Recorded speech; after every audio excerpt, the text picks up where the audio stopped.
Let's deal with topic 2, which is about glaciers and the Ice Age. Uh, One of the peculiar things way back if we look at the history of the Earth and what geologists thought about rock formations, etc., was early on they couldn't understand and discover certain anomalies. And one of them was they were finding huge rock formations in the middle of the prairies like this one.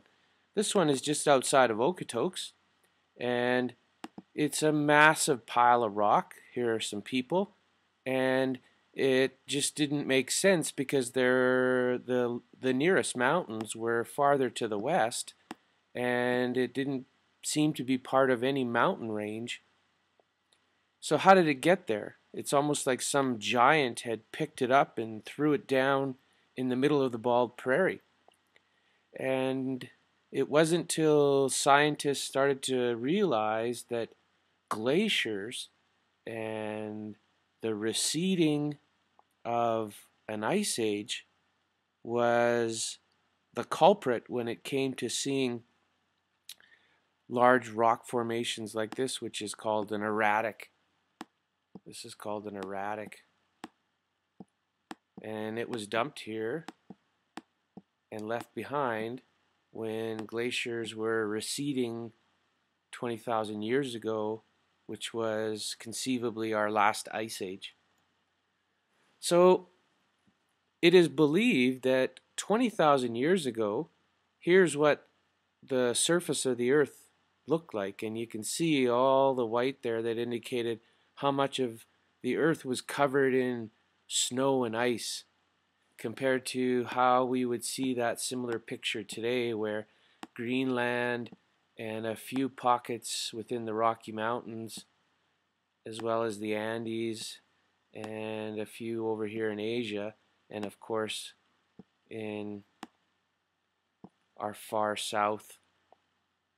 So glaciers, as you know, are important to us because they store almost 3/4 of the world's fresh water. And it's hard to melt that, and therefore also consider the consequence if it did all melt quickly, what that would do to the sea levels. Sea levels would rise almost 70 meters or 230 feet if all this glacial ice was quickly melted.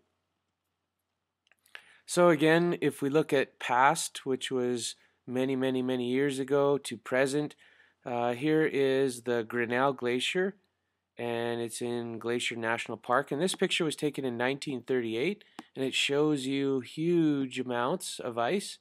And here's a present picture showing you now how much of it has melted, which might lend some theory to the idea that maybe we're warming up, i.e. global warming. So what is a glacier and how does it form? Well, it's basically, in a nutshell, compacted snow. So step one, snow falls, the weight of the snow and the pressure on it, and then snowflakes rearrange themselves into fine grains. These grains allow themselves to firm up and create incredible masses of weight of snow. Meltwater trickles down and refreezes the grains, and air is slowly squeezed out of the snow. When the snow has collected up to about 30 meters, high pressure turns this snow into what we call glacial ice. So, what caused the ice age, and could we conceivably in another 20,000 years or so end up in another? Well, it was so long ago that we can only hypothesize 5 possibilities that may have brought the ice age. And so one was occasional disruptions in energy levels given by the sun. Our sun, which is still relatively new star, was even newer back then, and so maybe the helium-hydrogen conversions were disrupted, and there was some momentary lapses in the amount of energy given off. Another hypothesis is there was a lot of volcanic activity, which might have blocked out the sun and caused things to get colder.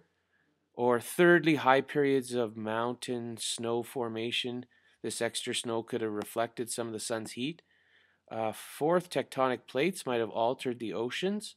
And finally, there could be a change in the tilt of the Earth's atmosphere. So there are two types of glaciers: valley glaciers, which are located in mountainous regions, like these pictures, and they slowly move down thanks to gravity down the mountain. And then there are continental glaciers.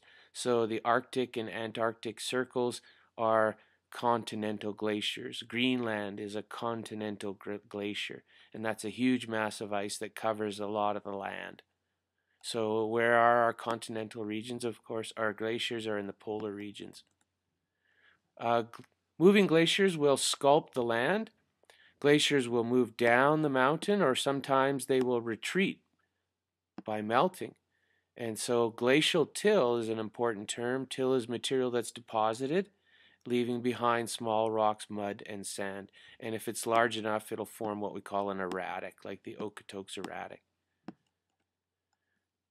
Sometimes glaciers don't recede, they might move forward or advance.